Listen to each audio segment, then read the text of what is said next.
উত্তৰ পূৰ্বাঞ্চল সংখ্যালঘু ছাত্ৰ সন্থা চমুকৈ নেমচু আৰু আমচুৰ যৌথভাৱে আজি যি আমাৰ অসমত যি বিদেশী নামত সাধাৰণ ৰাইজক এটা জাতিক মুছলমান জাতিক টাৰ্গেট কৰি যি বিদেশী নামত যি অত্যাচাৰ কৰি আছে ইয়াৰ ওপৰত আমি যৌথভাৱে আমচু আৰু নেমচু আজি এই প্ৰতিবাদী কাৰ্যসূচী আৰম্ভ কৰিছোঁ আৰু কৰিছোঁ।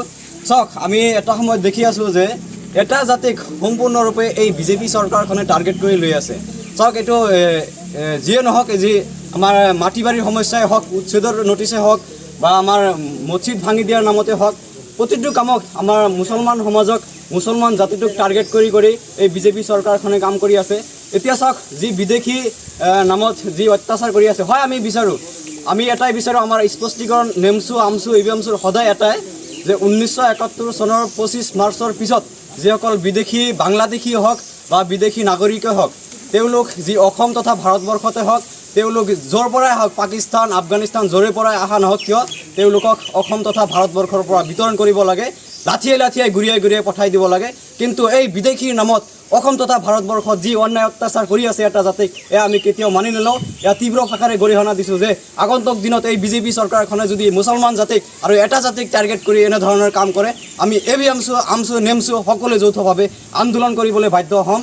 গতিকে এয়াই আমি সকীয়ানি জনাইছোঁ যে অসম চৰকাৰ তথা আমাৰ মাননীয় মুখ্যমন্ত্ৰী হিমন্ত বিশ্ব শৰ্মা ডাঙৰীয়া এটা জাতিক টাৰ্গেট কৰিবলৈ বন্ধ কৰক। আপোনালোকে বিদেশী খেদক, আমি সেই পক্ষত আমি আপোনালোকক 100% সহায় সহযোগিতা কৰিম। কিন্তু বিদেশীৰ নামত সাধাৰণ অসমবাসীক যিসকলে প্ৰাকৃত ভাৰতীয় তেওঁলোকক অত্যাচাৰ আৰু যি অন্যায় কৰি আছে এইবোৰ বন্ধ কৰক। ধন্যবাদ।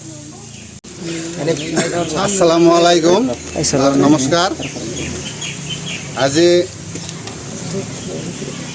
ঈদ-উজ-জোহাৰ, পবিত্ৰ ঈদ-উজ-জোহাৰ অসমবাসীৰ সকলোকে মই আন্তৰিক শুভেচ্ছা জ্ঞাপন কৰিছোঁ। আৰু আমাৰ ইছলামিক যিবিলাক সংগঠন আছে, এভিএমচু আমচু নেমচু সকলোৰে আহ্বান মৰ্মে আমি শিলিখাগুৰি গাঁৱৰ ৰাইজে